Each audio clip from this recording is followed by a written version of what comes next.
Hai, dengan saya Chris dari Triple AFX Indonesia. Hari ini saya melihat minggu mendatang tanggal 26 Februari. Senin akan menjadi sesi yang bukan acara. Sebenarnya tidak ada apa-apa, maksud saya mungkin penjualan rumah baru jika Anda memperdagangkan saham tertentu, tetapi lebih dari itu, saya tidak melihatnya sebagai penggerak besar. Pada hari Selasa kita akan melihat angka kepercayaan konsumen Dewan Konsumen yang keluar dari Amerika Serikat. Hal ini mungkin penting karena fakta bahwa konsumen di Amerika perlu melambat jika inflasi benar-benar ingin turun. Jadi itu menjadi sedikit masalah saat ini. Wall Street sangat tangguh sehingga kita harus menunggu dan melihat. Sekarang pada hari Rabu kita mulai mendapatkan sedikit momentum. Kita mendapatkan CPI Australia, yang jelas akan menggerakkan dolar Aussie. Namun setengah jam kemudian kita melihat RBNZ keluar dari Selandia Baru untuk memberikan keputusan kebijakan moneter. Ada kemungkinan mereka harus melakukan pengetatan pada akhir tahun ini, namun hal tersebut diperkirakan tidak akan terjadi pada pertemuan kali ini. Yang penting adalah pernyataan suku bunga, pernyataan kebijakan moneter, dan mungkin yang lebih penting dalam hal ini adalah konferensi pers. Perlu diingat bahwa angka ini merupakan angka yang bersifat lokal karena merupakan dolar Selandia Baru, namun pada saat yang sama dapat memberi Anda gambaran tentang bagaimana perkembangan perekonomian global. Nanti kita akan melihat PDB awal yang keluar dari Amerika Serikat dari kuartal ke kuartal. Diperkirakan akan tetap stabil. Ini akan menggerakkan pasar. Jika angka ini turun, terutama jika turun secara signifikan, Wall Street akan merayakannya. Mereka menyukai gagasan datangnya uang murah. Alasannya? Mereka tidak begitu peduli. Persediaan minyak mentah tentu saja akan mempunyai dampak lokal pada hari Rabu di pasar minyak mentah. Itu patut untuk diperhatikan. Kami mengadakan pertemuan G20. Tidak ada yang benar-benar peduli. Seseorang di suatu tempat mungkin mengatakan sesuatu, tapi secara umum hal itu biasanya bukan masalah besar. Memasuki hari Kamis, IHK awal Jerman akan dirilis. Jelas bisa menggerakkan DAX dan Euro. Akan menarik untuk melihat bagaimana hasilnya. Diperkirakan akan meningkat. Inflasi meningkat di Jerman saat negara tersebut berada dalam resesi. Sekarang, itu bukan tempat yang baik. PDB yang keluar dari Swiss. Itu jelas merupakan kesepakatan franc Swiss. Nanti kita mendapatkan PDB Kanada.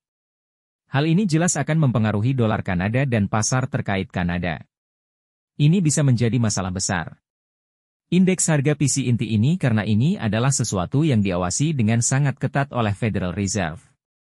Jika cuaca menjadi lebih panas, maka hal itu mungkin akan berdampak baik bagi dolar dan buruk bagi pasar saham. Kita juga akan mendapatkan klaim pengangguran di kemudian hari. Sehingga bisa menggerakkan pasar saham di Amerika Serikat juga. Pada hari Jumat, dini hari, kita akan melihat angka PMI manufaktur yang keluar dari Tiongkok. Itu bisa menggerakkan banyak pasar. Jadi perhatikan itu. Jika akhirnya mengalami ekspansi, hal ini bisa menjadi tanda bahwa perekonomian global akhirnya kembali membaik. Lalu pada hari ini kita akan melihat PMI manufaktur dan revisi sentimen konsumen Universitas Michigan. Di sini, kecuali jika direvisi jauh lebih tinggi, mungkin tidak akan terjadi. Ini bisa menjadi peristiwa jika berada di atas ekspansif, yaitu level 50. Jika tidak, kecuali jika itu benar-benar meleset, mungkin hal itu akan diabaikan. Dan sejujurnya, pada saat itu, biasanya kita sudah menantikan akhir pekan dan tidak ada yang peduli. Tidak ada laporan pekerjaan karena hari Jumat adalah hari pertama, jadi itu adalah hari Jumat berikutnya. Ingatlah hal itu. Oke, jadi mari kita lihat beberapa grafik di sini. Ini adalah dolar AS terhadap yen Jepang. Sangat sepi sepanjang minggu. Namun, saat saya menggambar diagram garis, Anda dapat melihat apa yang saya lihat. Ini sedikit menurun dan kami mencoba untuk meringkuk lebih tinggi. Jadi dengan itu, saya pikir pada akhirnya kita akan bangkit. Kemunduran apapun pada saat ini akan mendapat banyak dukungan di dekat level 148,5 yen. Pada akhirnya, saya pikir kita akan menantang level 152. Menembus di atasnya akan membuka pergerakan yang lebih besar. S&P 500 menguat di awal sesi perdagangan pada hari Jumat, namun telah mengembalikan sedikit keuntungannya sebagai tanda kelelahan. Bukan kejutan besar. Level 5000 menurut saya akan menarik banyak perhatian jika kita mendapatkannya. Pada titik ini, penurunan 93 poin. Kemungkinan besar pedagang akan datang untuk mengambil nilai. Saya tentu saja tidak akan menjual S&P 500, tetapi ada argumen yang sedikit berlebihan. Nasdaq 100 mencapai titik tertinggi baru pada siang hari, namun berbalik kembali pada hari Jumat. Saat saya melihat grafik ini, sepertinya EMA 20 hari dan level 17.500 bisa muncul. Tentu saja, secara keseluruhan terlihat bullish. Di kandil mingguan, Anda dapat melihat bahwa kami awalnya jatuh, hanya untuk berbalik dan bersatu. Pada grafik harian dolar Australia, Anda dapat melihat bahwa kami terus berjuang untuk bergerak lebih tinggi. Jadi, meskipun sedikit bullish di grafik mingguan, sepertinya kita akan kesulitan. Dan hal ini cukup masuk akal, karena ada banyak alasan untuk berpikir bahwa risiko tetap ada, risiko tidak ada. Nikmat mengambil risiko pada saat ini. Euro, seperti yang Anda lihat, sedang merana dalam kondisi umum ini. Candlestick mingguan terlihat hampir identik dengan dolar Australia. Jadi, apa maksudnya? Ini memberitahu Anda bahwa segala sesuatu saat ini adalah tentang dolar AS, dan mata uang lainnya tidak menjadi masalah. Jadi, ingatlah itu. Dan itu bukanlah kejutan besar. Semua orang memperhatikan situasi suku bunga di Amerika. Melihat minyak, kami mengalami hari Jumat yang berat, tetapi Anda dapat melihat bahwa kami telah melakukan banyak hal sepanjang minggu ini. Ini adalah pasar minyak AS. Kami terus melawan level $80. Brent akan mengalami situasi yang sama dengan $84,50. Kedua hal ini tampaknya siap menjadi pasar yang akan naik lebih tinggi jika diberi waktu yang cukup. Kemunduran jangka pendek sangat mungkin terjadi saat kita membangun pola mendasar tersebut.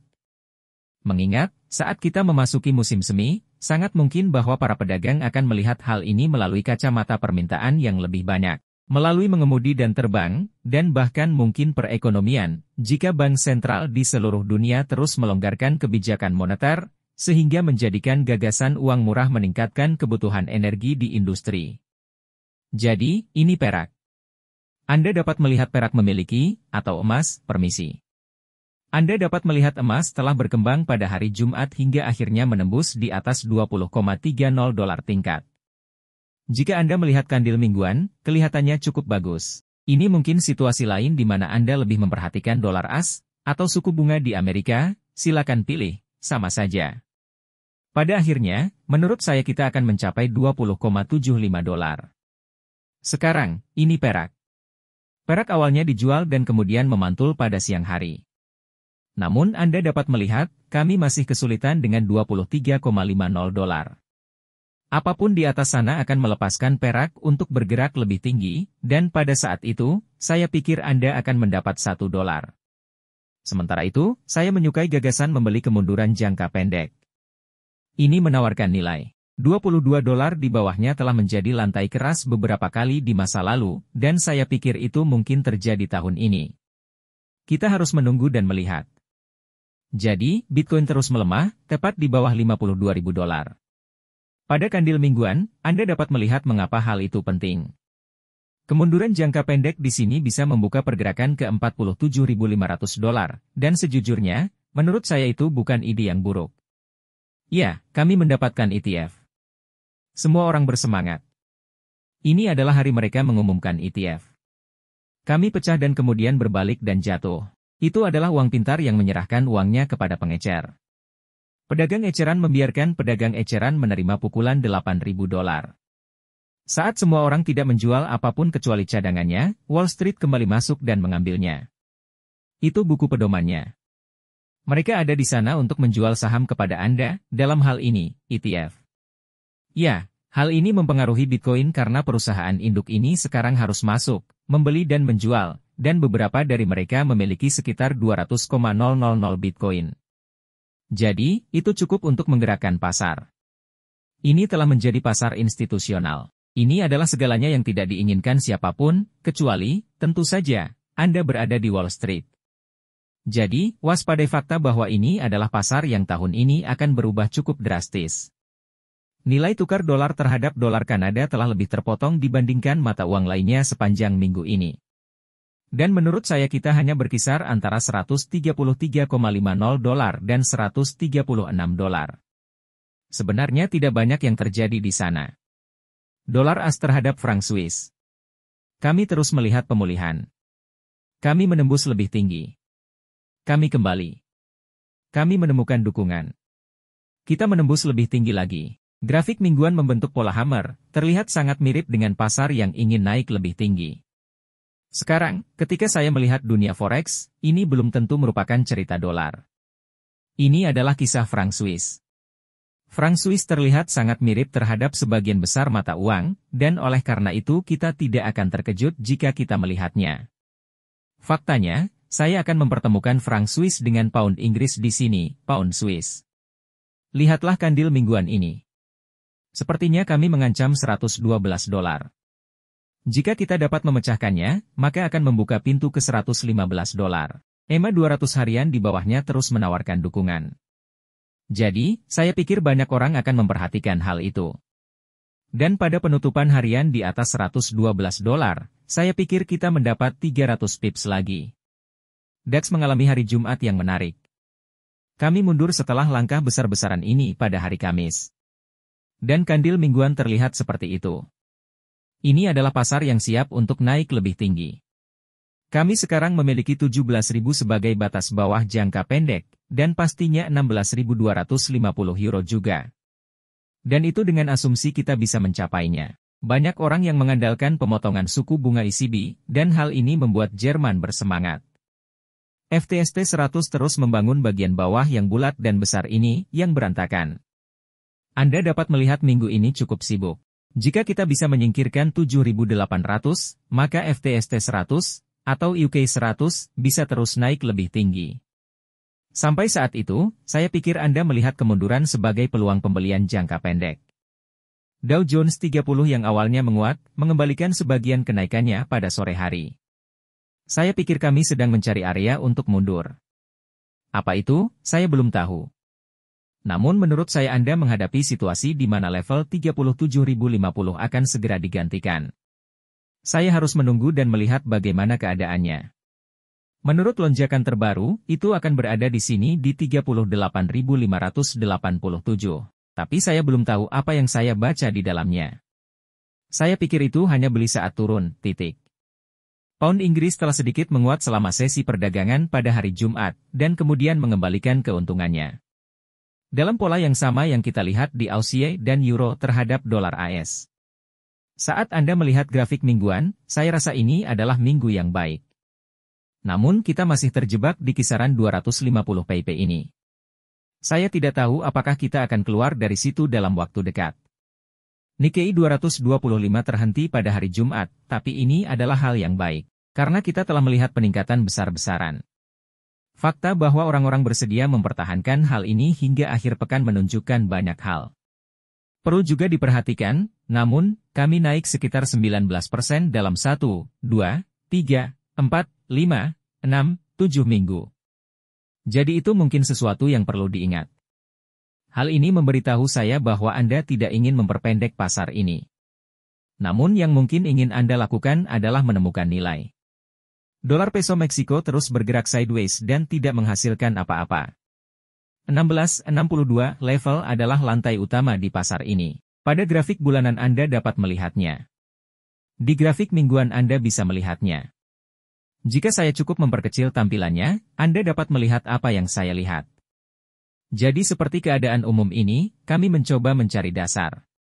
Jika kita menembus di bawah 16,5, titik terbawah akan keluar dari pasar ini. Euro Swiss sepertinya sedang mencoba untuk keluar, tapi itu belum terjadi. Waspadai EMA 200 harian di atas dan level 0,96. Jika kita bisa menghilangkannya, level 0,97 mungkin menjadi pertanda buruk.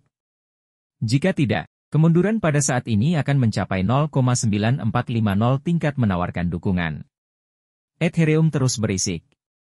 Anda dapat melihat seluruh minggu dihabiskan dengan cara bergerak ke samping. Inilah kandil mingguan Anda. Kami melakukan sedikit rally. 3.000 dolar agak terlalu jauh. Saya pikir kita mungkin akan mundur. Kita harus menunggu dan melihat. Saya belum terjual. Apa yang ingin saya lihat adalah kemunduran ke VIP 50% pada grafik harian di sini, turun ke 2,600. CAC coran di Paris, langsung mengudara. Ini adalah pasar yang mirip dengan DAX tempat Anda ingin membeli kemunduran. Tidak banyak yang bisa dikatakan di sini selain kami akan mencapai 8.000 euro. Saya tidak melihat ada yang menghentikan hal itu terjadi. Saat Anda melihat grafik harian, Anda dapat membuat argumen untuk hanya memasang garis setiap 100 euro. Terkadang sesederhana itu. Gunakan saja itu sebagai panduan Anda. Dalam hal ini, jumlahnya adalah 7.800. Lalu saya masukkan satu lagi, 7.900. Dan voila. Anda bisa melihat ini adalah pasar yang sangat terstruktur.